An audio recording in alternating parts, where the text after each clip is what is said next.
Si nos sigues a través de las redes, habrás visto que vamos a comenzar una nueva serie que titulamos Somos Iglesia. Así que durante las próximas semanas vamos a estar hablando un poquito acerca de qué es la iglesia y qué es lo que nos hace ser la iglesia. Y no quiero spoilear, quiero empezar con lo que tenemos, porque de verdad que hoy va a ser de mucha bendición para nosotros y para el avance y para que tengamos un corazón agradecido ante lo que Dios ha estado haciendo en esta temporada y seguirá haciendo. ¿Estamos listos? ¿Ready? Bueno, vamos a iniciar. Primero quiero leerte este versículo que es la inspiración para esta serie que vamos a estar viendo estas semanas. Lo encontrarás en 1 Corintios capítulo 3, verso 9. Si tienes tu Biblia digital, enciéndela. Cualquier cosita también, si la tienes física, abre las páginas. Sacúdele el polvo. Nada de que Biblias polvorosas. Aquí la gente usa su palabra, ¿sí o no? Bueno, 1 Corintios capítulo 3, verso 9 dice así: pues ambos somos trabajadores de Dios y ustedes son el campo de cultivo de Dios, son el edificio de Dios. Ese verso significa mucho para mí porque nos está hablando de no solamente ser un campo donde el Señor cultiva, sino que también un edificio donde Él se asienta. Un edificio que está hecho con piedras vivas, que son los creyentes, que son la familia del Señor. Y eso es lo que es en sí la iglesia. Pero antes de que iniciemos con lo que tenemos preparado, quiero confesarte algo. Siempre iniciamos los mensajes con una pregunta, pero hoy te lo quiero iniciar con una confesión. Y es que cuando yo inicié mi caminar con Jesús, yo tuve un gran problema desde el inicio. ¿Y sabes cuál fue ese gran problema que tuve desde el inicio? Aquí estoy abriendo mi corazón y estoy confesándolo aquí delante de todos ustedes. ¿Qué va a decir el pastor? Saquen los celulares. El gran problema que yo tuve desde un inicio es que cuando comencé a leer este libro, lo creí. Y eso me metió en muchos problemas. Lo creí. Desde un inicio en mi caminar con el Señor, cuando hablaban sobre el tema de diezmo, no tuve ningún problema con ello. Cuando hablaban sobre el tema de obediencia, no tuve ningún problema con ello. Cuando hablaban sobre, tenemos que atesorar su palabra, enamorarnos de su palabra, no tuve ningún problema con ello porque me enamoré. Eso fue amor a primera vista. De verdad existe el amor a primera vista. Si no, vean a Jamie. Yo siempre intento anotar puntos, Fren, eso es. Todos los varones vayan aprendiendo, tomen nota. Bueno, ¿de qué habla papá? ¿Qué dijiste? Y el problema comenzó, pero cada vez se fue incrementando. Cada vez fue peor ese gran problema, porque cada vez que leía más la Biblia y cada vez que veía cómo el Señor se movía en medio de los creyentes, principalmente en la iglesia primitiva, en la iglesia del primer siglo, había algo que me hacía así el disco rayado, porque yo quería vivir eso, yo quería ver eso, pero me costaba verlo en los tiempos de hoy en día. Era difícil verlo en los tiempos de hoy en día y no podía dejar de hacerme la pregunta: ¿qué pasó? ¿Qué pasó? ¿En qué momento empezó a haber una diferencia? Porque cuando vemos la vida de los primeros seguidores de Jesús y nos comparamos con ello, la iglesia de hoy en día se ve demasiado tranquila, demasiado segura y demasiado cómoda. Pastor vino con todo en esta serie. El Señor animándonos a creer en su palabra. Cuando vemos el ministerio de Jesús, te darás cuenta de que Cristo Jesús era cualquier cosa menos tranquilo, aburrido y cómodo. Era peligroso, como no tienes idea. Jesús oraba y tocaba leprosos, gente con enfermedades de la piel, contagiosas.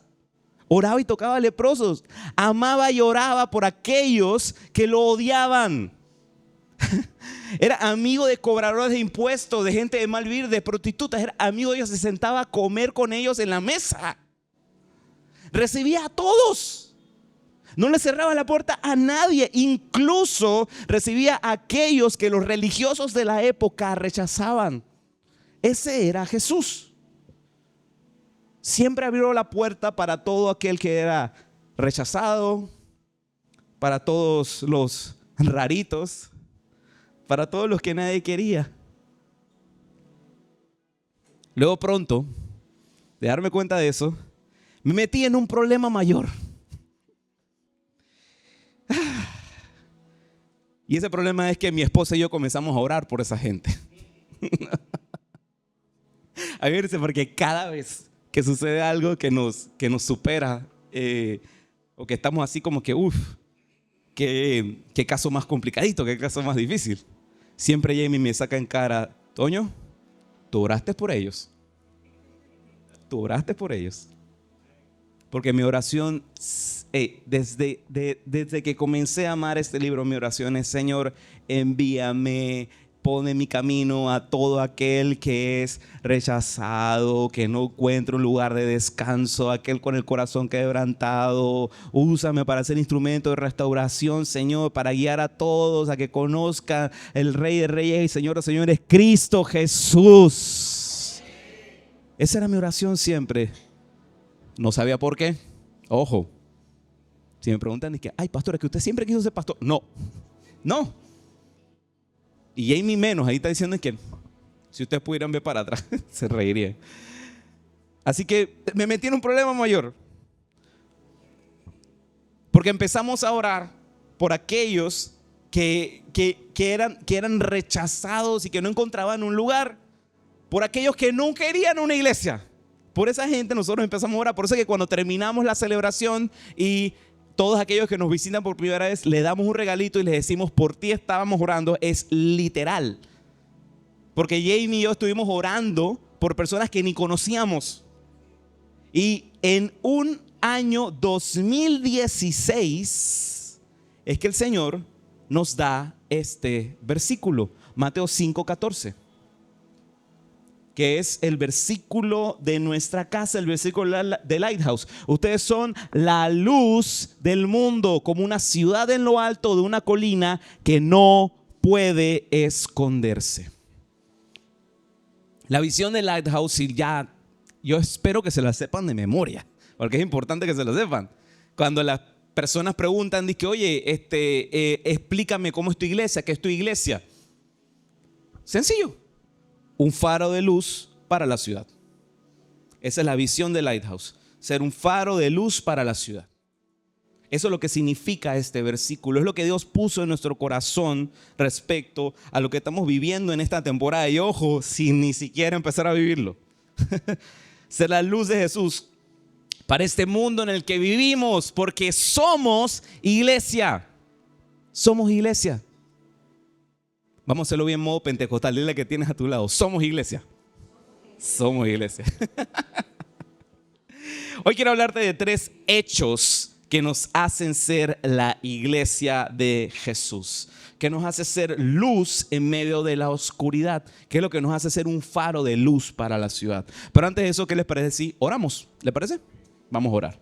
Padre, gracias te damos por esta hermosa mañana que nos has regalado, Señor, por el aliento de vida, por la oportunidad de en libertad venir a tu casa, de celebrar juntos el nombre que es sobre todo nombre, el nombre de Jesús. Te pido en el nombre de Jesús que todo lo que estaremos viendo durante los siguientes minutos, Señor, no sea solamente conceptos que queden en nuestra memoria, sino que también bajen a nuestro corazón y a nuestro espíritu, Señor. Ministra nuestras vidas, Padre Santo, y conéctanos con los propósitos que tienes para cada uno. Te lo pedimos en el nombre de Jesús y todos decimos amén.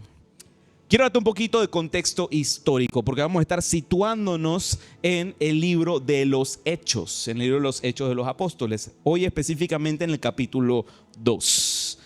Nos encontramos en capítulo 2 del libro de los Hechos. Esos son los sucesos que se dieron justo después de que los discípulos de Jesús presenciaron aquel hecho que cambió la historia de toda la humanidad, porque no fue algo chiquito lo que sucedió antes de estas líneas que vamos a leer, porque sucedió algo maravilloso, algo que jamás había ocurrido en la historia de la humanidad. Hubo uno que partió, que descendió, que fue a la muerte, pero la muerte no lo pudo retener. Resucitó al tercer día, como lo decían los profetas en las escrituras. Ese es Cristo Jesús. ¿Cuánto le pueden dar un aplauso al Señor?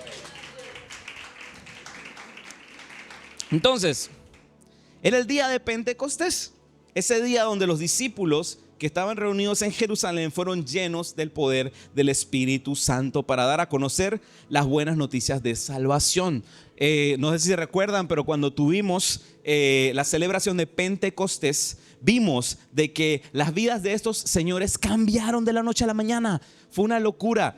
Había personas de que estaban temerosas, de que no se sentían pues con aquel valor para poder caminar sobre las obras que Dios había dispuesto. Pero desde el Pentecostés, desde que el Espíritu Santo llega a las vidas de estos hombres y mujeres, jamás fueron lo mismo. ¿Y qué sucede? Pedro, nada más y nada menos que Pedro, en el poder del Espíritu Santo, después de salir de aquel aposento alto, de aquel lugar de reunión, de ese segundo piso de esa casa, que comenzaron a hablar en otras lenguas y todo esto. Eso fue algo que tomó por sorpresa a todos los que estaban ahí en Jerusalén, porque estaban reunidos para una celebración importante y vieron todo ese suceso. Gente que venía bajando, que comenzaba a hablar en idiomas en específico y decían: oye, esto es una locura, algo raro está pasando aquí. A lo mejor están borrachitos. Pero eso es lo que sucede a veces. Cuando tu vida está tan llena del poder del Espíritu Santo, la gente lo ve raro. La gente lo ve raro. Bueno, ese no era el tema que iba a hablar. Voy a centrarme. Vemos entonces en Hechos de los Apóstoles, en el capítulo 2, verso 14, que Pedro empieza a hablar a la multitud y le dice lo siguiente. Dice: entonces Pedro dio un paso adelante junto con los otros 11 apóstoles y gritó a la multitud: escuchen con atención todos ustedes, compatriotas judíos residentes de Jerusalén, no se equivoquen. Estas personas no están borrachas como algunos de ustedes suponen. Las 9 de la mañana es demasiado temprano para emborracharse. Bueno, Pedro no vivía en Panamá, pero a las 9 de la mañana curarse la crudita con otra pinta, eso es lo que uno ve a veces en Panamá. Pero bueno, ya, ese es otro tema. Acto seguido, ¿qué es lo que empieza a hacer Pedro? Pedro empieza a hablarle a la multitud con un valor increíble. Empieza a hablarle de aquel reino de justicia, sobre el sacrificio de Jesús, sobre aquel que ya los profetas apuntaban, ya habían hablado acerca de él. Comienza a mencionar palabras de los profetas que hablaban sobre la venida de este gran Mesías, del reino del Señor estableciéndose aquí en la tierra, de aquel que descendería hasta los confines de la muerte y que resucitaría el tercer día, que vencería a la muerte. Ese es Jesús. Les habló con valor a toda la multitud para que creyeran. Es una locura ver a Pedro actuar así, porque es una vida realmente diferente a la que veíamos semanas atrás. Recuerda, Pedro fue el que en el momento que vio que la cosa se estaba poniendo color de hormiga, negó 3 veces a Jesús. Pero ahí vemos a un hombre aguerrido, valiente, que ante todo se paró enfrente y decía: este es el Señor, Cristo Jesús. Y después de todo ese discurso que hace Pedro, de esa prédica magistral que se lanza Pedro, sucede lo siguiente. En Hechos capítulo 2, verso 41, dice que los creyentes, los que creyeron lo que Pedro dijo fueron bautizados y sumados a la iglesia en ese mismo día, como 3,000 en total. 3,000 en total. ¡Qué locura! Pero estas cosas suceden cuando hay una iglesia que se llena del poder del Espíritu Santo. Porque mira, era la primera prédica de Pedro. Lo más seguro, ahí está muy redactado, muy bonito en Hechos. Pero yo me imagino que lo más seguro, tal vez hasta tuvo que haber cancaneado en algún momento. Era la primera prédica de Pedro.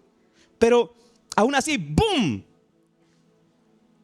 Dio a parir, a que existiera la primera mega iglesia. Porque eran más de 3,000 en total. La primera prédica de Pedro y nace la primera mega iglesia aquí. Y aquí va algo que te quiero decir. Ojo, que una iglesia sea grande no es algo malo. No es algo malo. Hay muchos que me han comentado y siempre me dicen, pastor, pero ay, Lighthouse es bonito porque es así chiquitito. Es así lindo, así cute. Excelente. Pero no te acostumbres demasiado porque apenas estamos empezando. Porque el tamaño de una congregación no tiene nada que ver con el calor de su corazón. Puede ser tanto una iglesia pequeña como una iglesia grande, pero lo más importante es cómo es el corazón de la iglesia. Porque te digo, Jamie y yo hemos estado en iglesias que son de más de 10,000 personas, de miembros. Y te lo prometo, o sea, se siente el ambiente igualito como lo que estamos viviendo aquí. Te sientes abrazado, te sientes aceptado, te sientes visto. O sea, sí se puede, es lo que les digo. ¿Y qué es lo que sucede? Yo me pregunto en todo esto, ¿cuáles son entonces esos hechos que marcaron a la iglesia? ¿Qué es lo que hizo diferente aquella iglesia del primer siglo, aquella iglesia del libro de los Hechos? ¿Qué nos hace ser la iglesia? ¿Qué nos hace ser la iglesia? Quiero leerte estos versos que encontrarás en ya el verso 42 hasta el 47 del capítulo 2. Dice así. Todos los creyentes se dedicaban a las enseñanzas de los apóstoles, a la comunión fraternal, a participar juntos en las comidas, entre ellas la cena del Señor, y a la oración. Un profundo temor reverente vino sobre todos ellos y los apóstoles realizaban muchas señales y milagros y maravillas. Esto es lo que vivía la primera iglesia, la iglesia del primer siglo. Los siguientes versos. Todos los creyentes se reunían en un mismo lugar y compartían todo lo que tenían. Vendían sus propiedades y posesiones y compartían el dinero con aquellos en necesidad. Adoraban juntos en el templo cada día. Se reunían en casas para la cena del Señor y compartían sus comidas con gran gozo y generosidad. Todo el tiempo alabando a Dios y disfrutando de la buena voluntad de toda la gente. Y cada día el Señor agregaba a esa comunidad cristiana los que iban siendo salvos. Ay, no tienes idea cómo me encanta ese verso. Pero como te decía, el gran problema que tuve comenzando mi caminar con Jesús es que le creía a esto. Cuando leí eso, le creía esa palabra. Y desde muy temprano anhelaba ser parte de esto. Anhelaba saber lo que era vivir, lo que estaban viviendo los cristianos del primer siglo. Pero si somos honestos por un momento, la realidad que vivimos hoy en día es un tantito diferente, tristemente. Yo esto te lo estaba leyendo de la Nueva Traducción Viviente, de la NTV. Hice un pequeño ejercicio, porque traté de buscar la Nueva Traducción Malviviente, para que veas qué sería. Nueva Traducción Malviviente, de todo esto que te acabo de leer, saca una radiografía un poquito diferente, porque mira cómo se ve la realidad que muchos tristemente viven. A ver, ahí está, la NTM, Nueva Traducción Malviviente. Todos los creyentes se dedicaban a cuidar su comodidad, felicidad, sueños y metas personales. Nadie se percataba de ellos, ni se hacían notar por estar tan centrados en ellos mismos. Pocos de ellos se juntaban y cuando lo hacían era para murmurar el uno del otro y pelear por tonterías. Si vendían algún bien o propiedad, utilizaban el dinero para comprar caprichos propios. Decían que amaban a Dios, pero ni siquiera se soportaban. Así que vivían solos, vacíos y deprimidos. Como resultado, la mayoría de las personas no gustaban de ellos y muy pocos eran añadidos y muy pocas vidas eran cambiadas. ¿Cómo se sintió?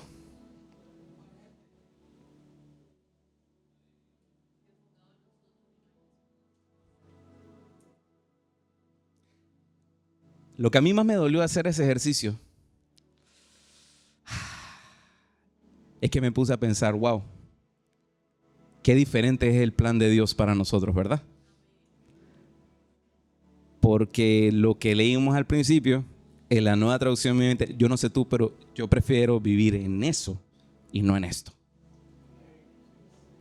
Porque obviamente el diseño de Dios para su iglesia es muchísimo mejor de lo que pudiésemos ver, pensar o experimentar. La iglesia, ojo, esto no lo tengo aquí anotado, pero la iglesia no es para sufrirla. No es para aguantarla. Es para disfrutarla. Es para disfrutarla. Vemos aquí un obvio contraste entre el diseño de Dios y lo que tristemente muchos en algún punto de nuestra vida, en nuestro caminar con Jesús, hemos vivido. Pero ¿sabes qué? ¿Sabes cuál es la definición de locura? El hacer lo mismo esperando un resultado diferente. Así que, si quieres ver cosas diferentes, tendrás que hacer algo diferente. Tendrás que atreverte a hacer algo diferente. Procurar ser la iglesia que Dios diseñó. Una iglesia con un corazón sano, con un corazón tibio ante la gente. Una iglesia de hechos y no de palabras. Una iglesia de hechos y no de palabras. Y eso es lo que quiero hablarte esta mañana. 3 hechos que nos hacen ser la iglesia. Y aquí te los tengo anotados, si quieres escríbelos. Número 1 es ser profundamente dedicados. Número 2 es ser radicalmente generosos. Y número 3, ser intencionales a compartir el amor de Jesús. Vamos a ver el primer hecho que nos hace ser la iglesia. Es ser profundamente dedicados. Mira lo que dice el capítulo 2, verso 42. Dice que todos los creyentes se dedicaban a las enseñanzas de los apóstoles, a la comunión fraternal, a participar juntos en las comidas, entre ellas la cena del Señor. Hoy vamos a participar de la cena del Señor para que sepan al final. Y a la oración.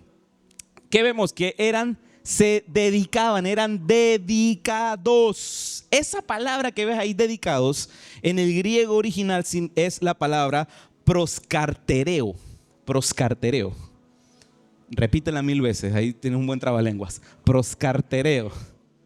Que en griego significa vivir en un estado de constante devoción, en una continua y persistente búsqueda.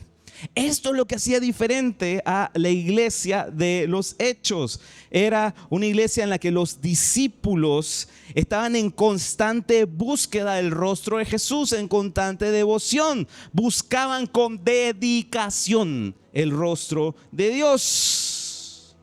Y lo que me pone a pensar inmediatamente es que qué curioso, porque si somos honestos con nosotros mismos, todos tenemos nuestras propias búsquedas con dedicación, ¿verdad? Todos muchas veces tenemos nuestras propias búsquedas con dedicación. Hay unos que su dedicación es sus hijos, que ojo, no es algo malo, pero en el momento que empezamos a descuidar otras áreas de nuestra vida, a descuidar nuestro matrimonio, nuestro cónyuge, porque el mindset de ese momento en adelante es: yo soy total y completamente para mis hijos. Tenemos una búsqueda un poquito desubicada. Hay personas de que su búsqueda es su trabajo, que la realización profesional es lo único que tienen en su mente y son dedicadísimos a eso y descuidan otras cosas. Para algunos son los pasatiempos. Para otros, qué sé yo, es el dinero o la casa que tienes, que quieres que esté increíble de Pinterest, de que nadie pueda agarrar ni siquiera un vasito y voltearlo así, porque no, la parte del vasito linda es la del lado de acá, no la del lado de acá. Las almohaditas tienen que estar empujaditas, me siento en el piso. Ya eso ya es mucho. Aquellos que son súper dedicados, qué sé yo, a seguirle la huella a aquel artista y hacer lo que sea, a endeudarte hasta la zapatilla para ir al concierto de BTS. Entonces, ¿me entendieron, verdad? Entonces, lo que sea que te está robando la mayor parte de tu tiempo, esfuerzo, corazón y dinero, es aquello que estás buscando. Es aquello que estás buscando. Volviéndonos no en seguidores apasionados, sino en cómodos y casuales seguidores de Jesús. Ahí en ese momento es cuando empezamos a hundir los piecitos en esa área que yo llamaría cristianismo cultural, que solamente es saber de la Biblia pero no vivirla, hablar de Jesús pero no conocerlo. Así no era la iglesia de los Hechos, sino que vemos que era una iglesia profundamente dedicada. Si te pones a ver esos versículos, mira todo lo que se dedicaban. Y el segundo hecho es que nos hace ser la iglesia, es ser radicalmente generosos. Mira lo que dice la palabra de Dios en el capítulo 2, versos 44 y 45. Ser radicalmente generosos. Dice: todos los creyentes se reunían en un mismo lugar y compartían todo lo que tenían. Vendían sus propiedades y posesiones y compartían el dinero con aquellos en necesidad. Eran radicalmente generosos. Pastor, que usted está hablando allí, eso me suena como a bandera roja, comunismo. Socialismo, pues, lo que sea. Oye, pude haber venido hoy con un jacket así verde, así estilo Che Guevara, pero no lo hice. Hubiera estado bueno esa parte, pero bueno. Mira, no es socialismo. ¿Sabes por qué? Porque si ves el versículo, pónmelo un momentito ya. Si ves el versículo, desde el comienzo está asumiendo de que existía la propiedad privada. Porque ¿cómo vas a vender algo que no te pertenece? En otras palabras, la iglesia del primer siglo no tenía ningún problema con que la gente tuviese propiedad, con que la gente tuviese bienes. No tenía ningún problema con eso. Es más, no te obligaba a que hicieras esto. Pero esto era el resultado de un corazón generoso, de un corazón generoso. Más bien, aquí lo que ocurre es algo interesante, porque si te das cuenta en esas líneas, hay algo que no se menciona. Si te das cuenta, está hablando de que a nadie le faltaba nada, que todo tenía los que necesitaban, a nadie le faltaba nada. Y en específico, que no tenían que estar haciéndole así, tocando en la puerta, vea, a papá gobierno, a que ayúdame, regálame, dame, cómprame, bono por aquí, bono por allá, bono por aquí. No lo necesitaban, porque todos tenían lo que necesitaban. Es más, la iglesia, deberíamos tener una mentalidad un poquito diferente ante ese tema, porque tenemos una mentalidad de victimistas horrible, porque pensamos de que el gobierno nos tiene que suplir todo absolutamente. Pero si estamos viendo cómo era la iglesia del libro de los Hechos, ellos compartían todo, no les hacía falta nada, nada. Es más, incluso, ¿tú sabes lo que sucedía en algunas ciudades? Le pedían ayuda a la iglesia. No era la iglesia tocándole, oye, regálame 3 bloquecitos de concreto que estoy haciendo un anexo. No. Era muchas veces de que las mismas ciudades le pedían a la iglesia, oye, tenemos una situación, ¿nos pueden ayudar? Esa es la iglesia. No vivimos para que nos sirvan. Vivimos para servir a otros. Vivimos para derramarnos delante de otros. Y desde muy temprano tuvimos eso muy claro en nuestro corazón. Este año sí estuvo complicadito porque nos estábamos mudando a ese local, pero el año que viene tenemos preparado algo grande. Yo no sé si sabías, pero una actividad que hemos hecho los últimos 2 años es una actividad que llamamos Para Mamá. Y en esa actividad, ¿qué es lo que hacemos? Vamos al hospital, a la sala de maternidad del Hospital Santo Tomás y llevamos canastillas. El primer año, ¿vas a ver si me puedes poner una de las fotitos? Ajá, ahí está una de las mamás que visitamos esa primera vuelta. En ese tiempo, esa fue la primera actividad. Ahí son algunas, porque literal nosotros fuimos a la sala de maternidad del 4º piso y fuimos a todos los cubículos a llevarle estas canastillas que nosotros mismos armamos y preparamos. Y fue una experiencia hermosa. Hermosa. Las muchachas, oiga, eso le hubiera roto el corazón.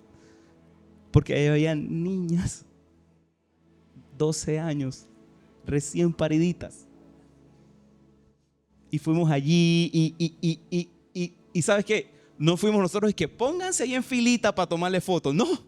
Llegamos allá y comenzamos a conversar con ellas, a orar por ellas. Y ellas mismas decían, oigan, ¿por qué no nos tomamos una foto de grupito? Y yo dije, dale pues. Y si te das cuenta, hay muchas de ellas que están posando así, todo como si fueran niñas. Porque lo son. Fue una experiencia increíble. Esa primera vez llevamos, aunque tú no lo creas, fue la primera vez que hacíamos esta actividad y llevamos 60 canastillas. Y la segunda, o sea, la que vimos el año siguiente, llevamos 80. No sé si puedes poner otra de las fotos. Bueno, yo creo que estas eran de la primera vuelta. Si pones la siguiente foto, creo que sale ahí en lo que estábamos a punto de entrar. ¿Nota otra foto de esa que se me pasó? Pero bueno, no importa. El segundo año llevamos 80 canastillas. Y el año que viene, vamos por las 100. Vamos por las 100. Vamos por las 100. Apunta la fecha. En mayo es que lo hacemos. Lo hacemos en el Día Internacional de las Madres. Porque por alguna razón aquí en Panamá somos un poco diferentes, ¿no? Y nos gusta el Día de la Madre en diciembre. Así que lo hacemos el Día Internacional de la Madre porque incluso ahí hay varias allí que no son panameñas y están allí. Así que es para llevar un poco de esperanza a aquellos que más lo necesitan. Les digo, fue una actividad hermosa, increíble. Y ojo, estábamos empezando. Porque esta actividad la hicimos el primer año. El segundo hicimos la de las 80 canastillas. Pero este año que viene, wow, vamos por las 100. Vamos por las 100. Vamos por las 100. Porque, ¿sabes? Somos iglesia. Somos radicalmente generosos porque estamos convencidos de que más vale dar que recibir, porque dar es amar. Dar es amar. Y sabes, hay algo poderoso y peligroso en dar. ¿Sabes qué es? Que mientras más das, más amas. Más expande y crece tu corazón. Y más amas la obra y lo que el Señor está haciendo. Así que el otro año vamos por las 100. El tercer hecho que nos hace ser la iglesia es ser intencionales a compartir el amor de Jesús. Mira lo que dice el verso 46 y 47. Dice, oraban juntos en el templo cada día. Se reunían en casas para la cena del Señor y compartían sus comidas con gran gozo y generosidad, todo el tiempo alabando a Dios y disfrutando de la buena voluntad de toda la gente. Y cada día el Señor agregaba a esa comunidad cristiana los que iban siendo salvos. Cada día. Cada día. El crecimiento de la iglesia es algo sobrenatural. Porque es Dios quien va agregando cada día. Cada día. Quiero compartirte también un par de fotitos. Quiero que sepas que el 2 de febrero del 2022 fue que arrancamos oficialmente como iglesia, como Lighthouse. Esta es una de las fotos de lo que fue la primera reunión de celebración en la que estábamos allí, que nuestros pastores estaban orando por nosotros. Si me pones la siguiente foto, por favor. Ahí es una de nuestras celebraciones. En ese entonces estábamos reuniéndonos en un coworking ahí, siempre era armar y desarmar el mismo día. Éramos iglesia vagabunda porque no teníamos lugar y era armar y desarmar el mismo día. Lo que ustedes ven acá atrás de que, ay, muy lindo se ven, eran racks así de ropa, de que los pintamos y que le pusimos unas serpentinas y unas lucecitas. O sea, todo era low budget, pero era tratar de ver cómo Dios iba utilizando de entre lo poco, iba haciendo cosas grandes en medio de nosotros. Pero ¿sabes qué? Ese primer año no fue un año fácil, porque aquí no me dejarán mentir, aquí está presente Jadiel. Bueno, Ruti está malita de la garganta y bueno, ya Stephanie no está con nosotros, no que se murió. Stephanie está en España ahorita viviendo, está en Madrid. Pero ese primer año no fue fácil. Ese primer año hubieron más de una reunión en la que yo estaba seguro que estaba la presencia de Jesús ahí en medio de nosotros. ¿Sabes por qué? Porque como dice la palabra, donde 2 o 3 están reunidos, y éramos 3. Y éramos 3. Más de una vez éramos 3. Hay reuniones que solamente estábamos nosotros. Y aún así la celebramos y la hicimos. Aún así la celebramos y la hacíamos. Porque aunque llegase uno, éramos intencionales en compartir el amor de Jesús, aún con esa persona. Y ¿sabes qué? Seguimos adelante. Seguimos adelante. Después ahí pasamos a otro sitio que conseguimos, que fue aquí en Tubi Life Studio. Un saludo a los... ay caramba, se me acaba de ir... A los Bolaños, perdón, a mi profe Héctor Bolaños, a su hijo, que nos rentaron el espacio. Mira, casualmente ahí está Jadil sentado en el sofá y acá está Ruth ahí delante de Jadil caminando. Y esa fue una de nuestras primeras celebraciones allí. Pasa la siguiente. Cuando fuimos para allá, recuerdo también de que si me ven ahí sentado no es porque yo estaba fresqueando, el pastor y fresqueando, sino que ustedes no se percatarán, pero ahí abajo yo tenía el pie todo vendado y todo enyesado, porque justito ese año me pasó de todo, Fren. Piedras en los riñones, me fracturé un dedo, me quebré un dedo de la manera más tonta. Nada más estaba caminando en la sala, doy media vuelta y con el quicio de la pared, ¡pah! Ahí, y me lo quebré. Y fue justito mudándonos para acá uno de esos días. Así que fue toda una locura. Pero seguimos adelante. Y seguimos adelante. Y después el Señor abrió la oportunidad. Y estuvimos en un ayuno orando porque Dios nos diera este sitio en el que estamos. Y así era como se veía cuando entramos. Así era como se veía. Ahí está ya ahí la demolición hecha. Ahí personal que tenemos en la oficina, mi papá muy generosamente me dijo que, hey hijo, agarra a esa gente, tú encárgate y saquen eso adelante. Y así fue, mira, todo lo que rompimos y reventamos aquí, hicimos de todo. Y una de nuestras últimas reuniones, quiero que veas el contraste de aquí a la siguiente. Mira cómo estuvimos hace unas semanas. Porque Él es bueno y Él es el que va añadiendo a su iglesia. El crecimiento está en el Señor. Él es el que da el favor sobrenatural. No somos nosotros. No es lo lindo que sonríes, lo bonito que hablas. Yo sé que yo meto muchas veces la pata aquí cuando estoy predicando y me enredo, y hay veces que he metido a Abraham en el arca y a ¿cómo se llama? Y a Moisés. Sí. Pero al final del día es el Señor el que hace la obra. Es el Señor el que hace la obra. Y día a día Él iba agregando. Día a día iba agregando. Ponte a pensar eso por un momento. Día a día. Que todos los días llegue una persona más. Una persona más llega a los pies de Cristo. Una persona más conecte con la casa del Señor, con una iglesia. Al final del año, ¿cuántas tendríamos? 365. Si te pusiste a hacer cálculos de matemáticas, Dios, a kinder de nuevo. Pero 365 personas al año. En algún momento te pusiste a racionalizar eso. 365 almas para el Señor cada año. ¿Cómo sería la iglesia del Señor si todos estuviéramos enfocados exactamente en eso?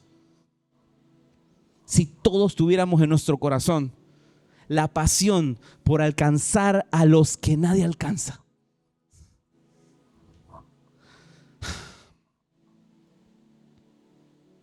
Porque sabes, si has aceptado ese reto de alcanzar a los que nadie alcanza, habrá que atravesarse a hacer lo que nadie hace. Se necesita ser valiente y empezar a hacer lo que nadie hace.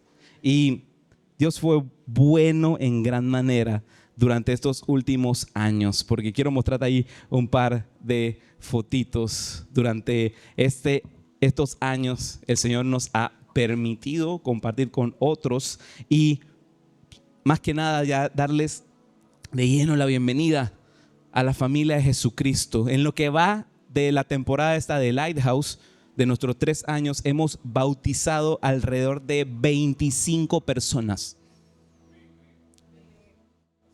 Yo no sé tú, pero yo estoy emocionado por eso, porque somos una iglesia que nada más tiene 3 años. 25 personas se han bautizado. No sé si tienes ahí fotitos de los bautismos. Te da panita ponerlas porque tú estás ahí, ¿verdad? Yo sé. Este fue uno de nuestros primeros bautismos. ¿Vale? Pon la siguiente. El siguiente, ahí teníamos también más personas que se fueron bautizando. Al siguiente foto, aquí estaba la familia de llena y van a reconocer algunos rostros. Ahí tenemos a Beru, ¿eh? Mira, la historia de Beru es increíble. La primera vez que Beru conectó con Lighthouse fue ahí. O sea, lo primero que hizo Beru al llegar a la iglesia fue bautizarse. Y de ahí ha permanecido en los caminos del Señor Beru. Y de verdad que estamos muy orgullosos. Muy orgullosos, muy orgullosos. Él ha sido bueno en gran manera, bueno en gran manera. Yo puedo dar fe de eso, de una vida cambiada. Amén, así es. Un aplauso. Un aplauso. Si es poner otra de las fotitos, hay más personas que estuvimos bautizando, algunos rostros ahí reconocerán. Mira, ahí está estudiando.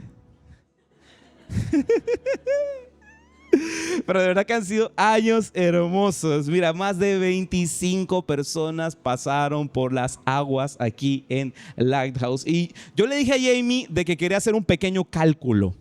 Porque si ya has venido a una de nuestras celebraciones, te habrás llevado una pequeña sorpresita, ¿verdad? Le damos una cajita con un regalito. Yo le dije a Jamie, contabilízame cuántas cajitas hemos dado. Porque literal, las cajitas que damos es cuánta gente ha venido a la iglesia durante los últimos 3 años. Ojo, el primer año fue bien tropezado. Hay veces de que tenía de repente ahí a Jadel y a Ruth. Y yo dije, bueno, ¿será que le doy una cajita a ustedes? Pues? Pero sabes, ahí hicimos un prorrateo. Porque Jamie me decía, mira, voy a ver cuántas veces he impreso etiquetas. Señores, yo me caí para atrás cuando vi ese número. Pero estos últimos 3 años hemos entregado más de 300 cajitas de bienvenidos. Más de 300 personas han conectado con el Señor y han iniciado su caminar con Jesús al llegar a este lugar. Sí, muchos están en procesos y demás, pero no dejamos de orar por ellos. No dejamos ni un solo día de orar por ellos, porque todos son preciados para el Señor. ¿Y sabes qué? Como te decía hace un rato, apenas estamos comenzando. Apenas estamos comenzando. Porque somos una iglesia llena de fe, llena de creatividad, de valor y esperanza en el futuro, listos para decir sí a lo que Dios hará en esta nueva temporada. No vayas simplemente a la iglesia, sé la iglesia. Y me preguntarás, pero pastor, ¿pero cómo? ¿Cómo? ¿Qué tengo que hacer? Fácil. Cambia tu proscartereo. Cambia el foco de tu dedicación. Porque eso que dicen de que ay no, que hay veces que no tengo tiempo, me hace falta tiempo, me hace falta la facilidad para moverme, para estar presente. Y eso, sabes que siempre se encuentra el tiempo, porque el tiempo lo tienes que hacer tú. Siempre hay momento. Pero ¿sabes? Un paso a la vez. Un paso a la vez. Lo importante es aceptar el reto. Y lo que Dios puso en mi corazón para este día es exactamente eso. Animarlos y retarlos a que le crean a Dios, que Él hará cosas grandes. Acepta el reto. Y te quiero dar algunas sugerencias de retos. Número 1, lee la palabra de Dios. Lee la palabra de Dios a diario. Pero cuidado, porque está viva. Y quema. Y corta. Y tiene la capacidad de transformar tu vida. Sirve en tu iglesia. Ese es otro reto que te quiero hacer. Pero cuidado. Porque sabes, el servicio es adictivo. Cuando comienzas a servir al Señor no vas a querer parar. Porque Dios va a revolucionar tu vida. Va a acelerar procesos en tu vida porque has permitido que Dios empiece a trabajar en ti. Te reto que sirvas en tu iglesia. Te reto que empieces a diezmar. Uy, pastor. Sí, te reto que empieces a diezmar, pero cuidado. Cuidado. ¿Que el pastor se queda en la plata? No. Cuidado cuando empiezas a diezmar. ¿Sabes por qué? Porque dice la palabra de Dios que a donde está tu tesoro, ahí está tu corazón. Y a donde depositas tu tesoro, ahí mismito irá tu corazón. En otras palabras, cuidado, porque te vas a enamorar cada vez más de Él. Vas a amar cada vez más a su iglesia, porque donde está tu tesoro, allí estará tu corazón. Y cuarto, te reto a que ores a diario.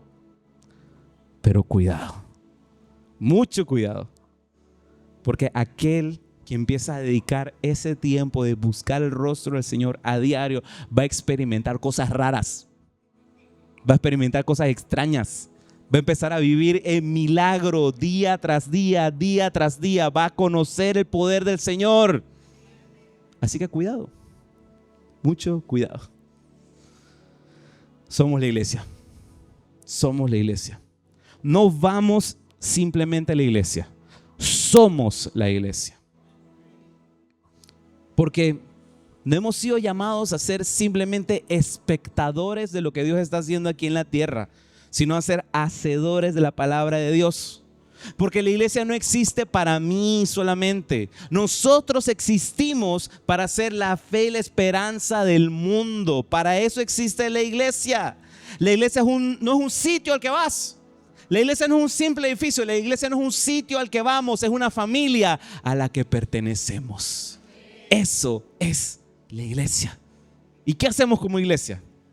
¿Qué nos hace ser la iglesia de hechos y no solo de palabras? Ser profundamente dedicados, ser radicalmente generosos, ser intencionales al compartir el amor de Jesús. Esa es la iglesia. Un lugar donde puedes pertenecer, creer y ser renovado. Esa es la iglesia. Y nuevamente te digo, y no me cansaré de decirlo el día de hoy, esto apenas está empezando. Esto apenas está empezando y cada vez se pone mejor. Porque hay promesa de Dios en medio de todo esto. Y quiero cerrar con ese versículo. Y sígueme en esta lectura. Efesios capítulo 3, versos 20 al 21 dice: y ahora que toda la gloria sea para Dios, quien puede lograr mucho más de lo que pudiéramos pedir o incluso imaginar mediante su gran poder que actúa en nosotros. Gloria a Él en la iglesia y en Cristo Jesús por todas las generaciones, desde hoy y para siempre. La gloria sea al Señor. ¿Qué tal si nos colocamos uno en nuestros pies? Vamos a orar. Vamos a orar.